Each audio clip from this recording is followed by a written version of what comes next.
काशी का पहला super speciality और कॉर्पोरेट हॉस्पिटल सिग्नेस लक्ष्मी हॉस्पिटल, चुने सबसे सुरक्षित, सबसे विश्वसनीय।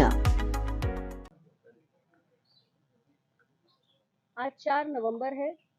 अपना दल के इतिहास में एक बहुत ही महत्वपूर्ण तारीख है। हमारी पार्टी का स्थापना दिवस है और आज पार्टी के स्थापना दिवस को हमारे पूरे प्रदेश भर के कार्यकर्ता मिलके अयोध्या में बृहद स्तर पर मनाने जा रहे हैं। आज का ये दिन हमारे इतिहास के लिए बहुत महत्वपूर्ण है। आज का दिन हम सारे पार्टी के कार्यकर्ता मिलकर ये अवलोकन करेंगे कि पार्टी की उत्पत्ति कैसे हुई, पार्टी का उद्देश्य क्या है, पार्टी ने अपने इतने लंबे सफर में किन किन चुनौतियों का सामना किया, पार्टी ने क्या उपलब्धियां हासिल की और इसके साथ भविष्य की दिशा क्या है। आज का दिन हमारे उन सभी नींव के पत्थर को याद करने का और प्रणाम करने का दिन है जिन्होंने पार्टी संस्थापक यशाकाई डॉक्टर सोनेलाल पटेल जी के साथ संघर्ष करके, तपस्या करके इस पार्टी की नींव रखी। आज वही नींव का पत्थर है जिसके कारण अपना दल की एक बुलंद इमारत का निर्माण हुआ है। आज का दिन हमारे सभी कार्यकर्ताओं को और पार्टी के सभी विचारधारा के अनुयायियों को भी धन्यवाद देने का दिन है, जिन्होंने अपने तपस्या से, अपने आशीर्वाद से और अपने कठोर परिश्रम से पार्टी को एक छोटे से पौधे से आज एक विशाल वृक्ष में तब्दील किया है।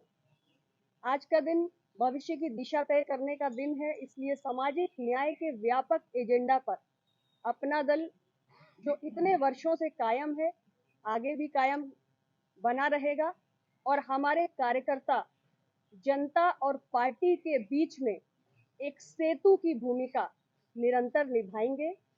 पार्टी की विचारधारा को उनके बीच प्रचारित प्रसारित करते रहेंगे और सामाजिक न्याय के विषय से जुड़ी हुई जो हमारी मांगे हैं, चाहे भारत सरकार में पिछड़ा वर्ग मंत्रालय के गठन की हमारी मांग हो, चाहे देश में जातीय जनगणना की हमारी मांग हो, न्यायपालिका में पिछड़े वंचित समाज की भागीदारी की हमारी मांग हो, इन सब विषयों को निरंतर हमारी पार्टी के कार्यकर्ता इन विषयों पर संघर्ष करेंगे, सड़क से लेकर सदन तक।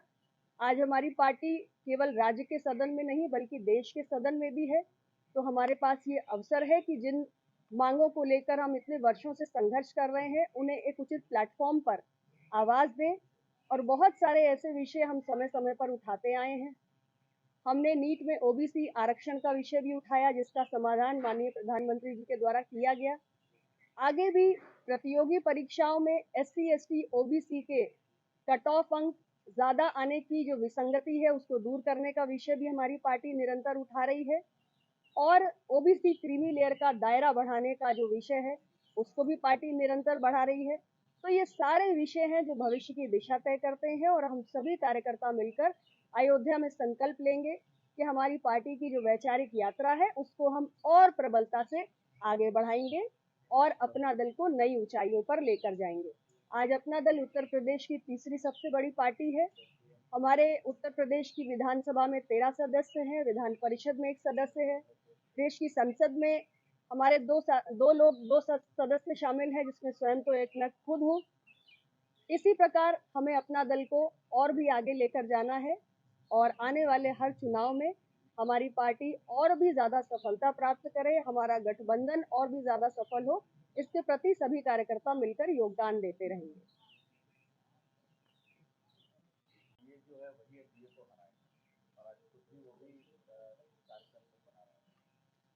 देखिए, मेरी जानकारी में भी आया है कि आज एक और कार्यक्रम हो रहा है जिसमें समाजवादी पार्टी की भागीदारी है।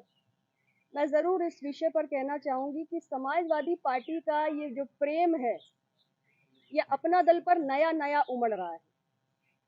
अपना दल के गठन के आज कई वर्ष हो गए। डॉक्टर सोनेलाल पटेल जी ने अपना दल का निर्माण किया, लेकिन उनके जीवन काल में कभी भी समाजवादी पार्टी का प्रेम अपना दल पर उमड़कर नहीं आया। डॉक्टर सोनेलाल पटेल जी के जीवन काल में कभी भी समाजवादी पार्टी ने अपना दल से गठबंधन नहीं किया। यहाँ तक कि 2002 में डॉक्टर सोनेलाल पटेल जी के जीवन काल में जब हमारी पार्टी के 3 विधायक जीते थे, उस वक्त इसी समाजवादी पार्टी ने हमारे तीनों विधायकों को तोड़ने का काम किया था। हमारे अपना दल के सिंबल पर इन्होंने डॉक्टर सोनेलाल पटेल जी की बेटी को चुनाव भी नहीं लड़ने दिया। इन्होंने उन्हें समाजवादी पार्टी के साइकिल के चुनाव निशान पर चुनाव लड़ाने का काम किया। आज ये अपना दल के प्रति जो नया नया प्रेम उमड़ कर आ रहा है, ये हम सभी को बड़ा आश्चर्यचकित करता है। डॉक्टर सोनेलाल पटेल की राजनीतिक यात्रा की यादों को सहेजने के लिए, समाज के वंचित तबकों के प्रति उन्होंने जो संघर्ष किया, उनके योगदान को याद करने के लिए समाजवादी पार्टी की सरकार ने कभी भी कोई कदम नहीं उठाया। भारतीय जनता पार्टी के साथ अपना दल का गठबंधन 2007 में हुआ, जब डॉक्टर सोनेलाल पटेल जी जीवित थे, और तब भी एक एक प्रत्याशी जो अपना दल का था, वो अपना दल के सिंबल पर ही चुनाव लड़ा। 2014 से निरंतर भारतीय जनता पार्टी के साथ हमारा जो गठबंधन है वो बना हुआ है। एनडीए का हम एक महत्वपूर्ण घटक है, और हमारे सभी जो एमएलएज हैं, एमपी हैं, सब अपना दल के सिंबल पे हैं। समाजवादी पार्टी ने न कभी गठबंधन किया, न हमारे सिंबल पे किसी को लड़ने दिया, और ना ही डॉक्टर साहब की यादों को सहेजने का कोई काम किया है। इसलिए ये नया नया प्यार जो उमड़ रहा है, ये हमारी समझ से परे है। और अपना दल का जो समर्पित सिपाही है, जो डॉक्टर सोनेलाल पटेल की विचारधारा का अनुयायी है, वो पूरी तरीके से इस कुचक्र को समझ भी रहा है। और पीडीए की बात ये बार बार कर रहे हैं, पिछड़ा दलित आदिवासी। पिछड़े दलित आदिवासी की इन्हें इतनी चिंता है, तो मैं इनसे सिर्फ इतना पूछना चाहती हूँ, 2004 से 2009 के बीच में जब यूपीए की सरकार थी, उसको ये समर्थन दे रहे थे, उस वक्त इन्होंने नीट में ओबीसी आरक्षण लागू करने का विषय क्यों नहीं उठाया, अगर इन्हें पिछड़ों की और दलितों की इतनी चिंता थी। इनसे अपना दल ये भी सवाल पूछना चाहता है कि आपकी उत्तर प्रदेश के अंदर कई बार सरकार रही, आपको अगर पिछड़े दलित आदिवासी की इतनी चिंता है, तो आपने जातीय जनगणना क्यों नहीं कराई? आज आप जब विपक्ष में आए हैं, तब आप जातीय जनगणना की बात कर रहे हैं, आप पीडीए की बात कर रहे हैं, लेकिन जब आप सत्ता में होते हैं, तब आपको पीडीए याद नहीं आता। आपसे मैं पूछना चाह रही हूँ कि वैसे तो उसकी संभावना नहीं है, लेकिन कभी अगर आपकी सरकार बनती है, तो आपका ये जो पीडीए है, इसमें किसी और वंचित जाति को मुख्यमंत्री बनने का मौका मिलेगा क्या? ये अपना दल का सवाल है, समाजवादी पार्टी से वो इसका जवाब दे। अपना दल ने विपक्ष में रहा हो, सत्ता से बाहर रहा हो, सत्ता में रहा हो, निरंतर हमने सामाजिक न्याय की आवाज बुलंद की है। सामाजिक न्याय का हर मसला हमने राज्य की विधानसभा से लेकर देश की संसद तक उठाया है। जातीय जनगणना का मसला सत्ता में रहते हुए हमने उठाया है। अपना दल के गठन से लेकर आज तक निरंतर हम इसे विषय को उठाते आ रहे हैं। और जो मैंने आपको उदाहरण दिया, मेडिकल की नीट की परीक्षा हुई, उसमें ओबीसी आरक्षण का विषय बहुत लंबा था और बहुत लंबे समय से संघर्ष हो रहा था, लेकिन इस विषय को भी समाजवादी पार्टी ने कभी भी नहीं उठाया। इस विषय को मैंने स्वयं माननीय प्रधानमंत्री जी के सामने उठाया और मोदी जी की सरकार ने इस पर कार्रवाई की, इसका निस्तारण भी किया, और यहाँ तक कि डॉक्टर सोनेलाल पटेल जी की यादों को संजोने का काम भी माननीय प्रधानमंत्री जी के नेतृत्व वाली एनडीए की सरकार ने किया।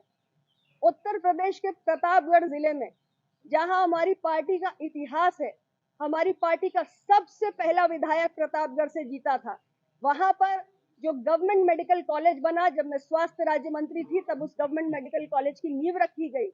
वो medical college doctor Sonelal Patel ji के नाम पे समर्पित करने का काम देश के माननीय प्रधानमंत्री श्री नरेंद्र मोदी जी ने किया।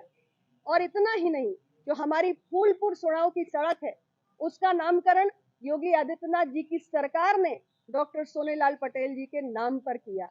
तो ये पीडीए के नाम पे जो दिखावा हो रहा है, अपना दल के प्रति जो प्रेम का दिखावा हो रहा है, अपना दल के कार्यकर्ता और डॉक्टर सोनेलाल पटेल के सिपाही इसको बहुत भली भांति समझते हैं, और इससे हमारे कार्यकर्ता पर कोई असर पड़ने नहीं जा रहा। इतना ही मैं कहना चाहती हूँ। पहली बात तो मैं ये बता दूं कि एनडीए का जो गठबंधन है उसमें हमारे, अगर आप उत्तर प्रदेश की बात करें तो हमारे 3 दल अब शामिल हैं। सबसे पहले अपना दल जुड़ा, अब हमारे निषाद पार्टी और ओम प्रकाश राजभर जी की पार्टी भी शामिल है। और ये तीनों ही दल हमारे पिछड़े वर्गों के बीच में, कमजोर दलित वर्गों के बीच में इनकी पकड़ है, ये काम भी करते हैं। अगर हम अपनी सरकार की, अपने गठबंधन की सरकार की बात करें तो एक के बाद एक ऐसे कई फैसले हैं जो माननीय प्रधानमंत्री जी के नेतृत्व में ओबीसी के हितों में लिए गए हैं। मैंने एक उदाहरण आपको दिया कि नीट में ओबीसी आरक्षण का मसला जो मैंने स्वयं माननीय प्रधानमंत्री जी के सामने उठाया था, उन्होंने इस पर त्वरित कार्रवाई की और इस मसले का हल किया। इसी के साथ आप देखिए कि जब 13 पॉइंट रोस्टर का विषय उठा तो मोदी जी की सरकार ने 200 पॉइंट के रोस्टर की बहाली करने का काम किया। एक और उदाहरण मैं आपको देना चाहूंगी, राष्ट्रीय पिछड़ा वर्ग आयोग को संवैधानिक दर्जा देने की मांग। यूपीए सरकार में 10 साल तक ये मांग उठी है लेकिन इसका निराकरण नहीं हुआ और बहुत सारी सामाजिक न्याय की बात करने वाली पार्टियां उस वक्त यूपीए सरकार का साथ दे रही थी।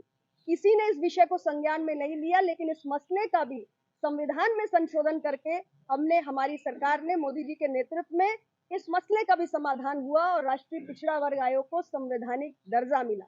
इसी प्रकार ऐसे तमाम फैसले हैं जो ओबीसी के हित में मोदी जी की सरकार ने लिए हैं और इसलिए हमें पूरा भरोसा है कि ज्यादा से ज्यादा हमारा जो पिछड़ा वर्ग है वो और उम्मीदें भी रखता है और उसको भरोसा भी है, वो हमारे गठबंधन के साथ मजबूती से टिका हुआ है और जो भी हमारे विषय शेष रह गए हैं उसका भी समाधान हमें पूरी उम्मीद है कि मोदी जी के नेतृत्व में अगली सरकार में ही होगा। इसलिए पिछड़ा वर्ग के साथी भरपूर समर्थन के साथ एक बार फिर मोदी जी की सरकार बनाएंगे। जी, आपका जो स्टैंड है जातिवाद जनगणना पर वो बिल्कुल क्लियर है, लेकिन बीजेपी का जो स्टैंड है, उनके बड़े नेता या प्रदेश के बैठे हैं, अगर उनसे जातिवाद जनगणना पर सवाल होता है तो कहते हैं कि हम विकास करते हैं, विकास में विश्वास रखते हैं, जातियों में नहीं। एक और आपका स्टैंड क्लियर है, दूसरे और आपके सहयोगी जो तो कुछ भी ऐसा बोलने से बचते हैं जिससे उसके यस या नो की स्थिति हो, तो किस तरह से आप देखते हैं? देखिए ऐसा है, अपना दल एनडीए का एक महत्वपूर्ण घटक है और मैंने आपसे पहले भी कहा कि मेरी पार्टी के गठन के समय से लेकर हम विपक्ष में रहे हो या सत्ता पक्ष में रहे हो,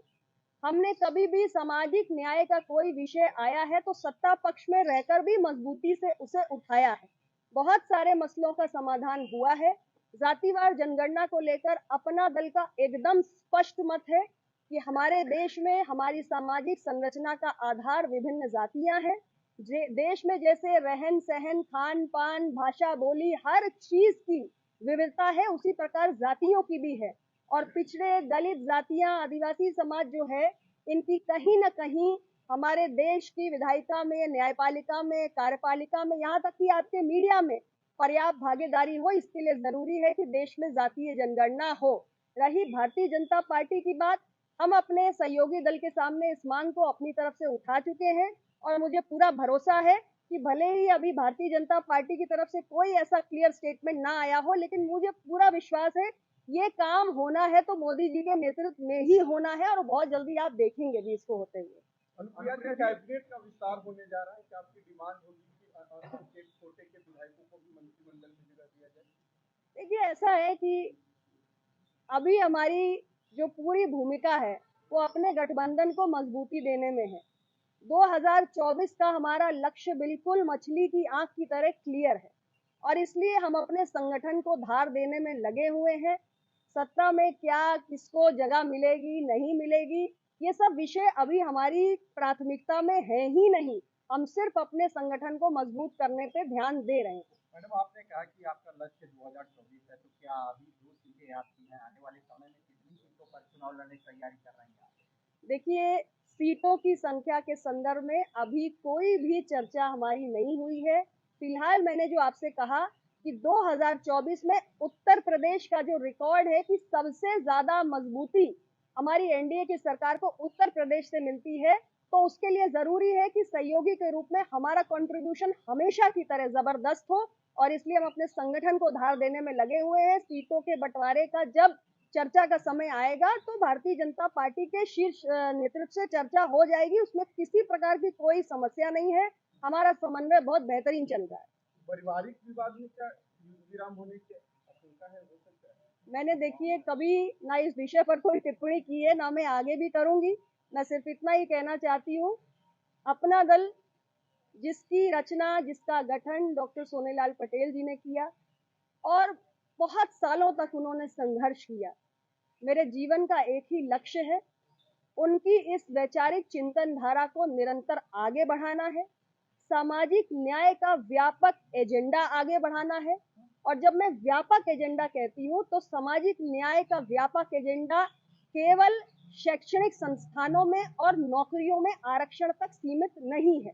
डॉक्टर सोनेलाल पटेल जी ने जब अपना दल बनाया तो उन्होंने कहा कि विधायिका, न्यायपालिका, कार्यपालिका और मीडिया, इसमें देश के वंचित तबकों की भागीदारी होनी चाहिए और उनकी इसी वैचारिक चिंतन धारा को आगे बढ़ाना मेरा लक्ष्य है। उसी काम में मैं लगी हुई हूँ। आज उसमें कुछ हद तक सफलता भी मिली है। अपना दल उत्तर प्रदेश के एक राज्य स्तरीय पार्टी बन चुका है, तीसरी सबसे बड़ी पार्टी बन चुका है। आने वाले समय में अपना दल को हम और आगे लेकर जाएंगे, यही मेरा संकल्प है और यही डॉक्टर सोनेलाल पटेल के अनुयायियों का संकल्प है और इसी पे हमको काम करना है। देखिए, पल्लवी पटेल आप पे एक आरोप लगाती नजर आ रही है, उनका कहना है कि स्वार्थ की राजनीति करती हैं। आज उत्तर प्रदेश की तीसरी सबसे बड़ी पार्टी बन चुकी है अपना दल, राज्य स्तरीय पार्टी बन चुकी है। डॉक्टर सोनेलाल पटेल की आत्मा जिस पार्टी में रची बसी हुई है, आज वो देश और प्रदेश की राजनीति में अपना एक स्थान रखती है। मुझे लगता है कि डॉक्टर सोनेलाल पटेल के जो सिपाही हैं वो इस बात को बखूबी समझ रहे हैं। देखिए, पीडीए का नारा जो है, कोई भी कहीं से भी चुनाव लड़ सकता है, सबका स्वागत है। उत्तर प्रदेश में जिसको अपनी ताकत आजमानी है सबको आना चाहिए, लोकतंत्र में सबका अधिकार होता है। मैं पूरे भरोसे के साथ कह रही हूँ कि कोई भी कहीं से भी आ जाए, उत्तर प्रदेश में सिर्फ एनडीए ही एनडीए है।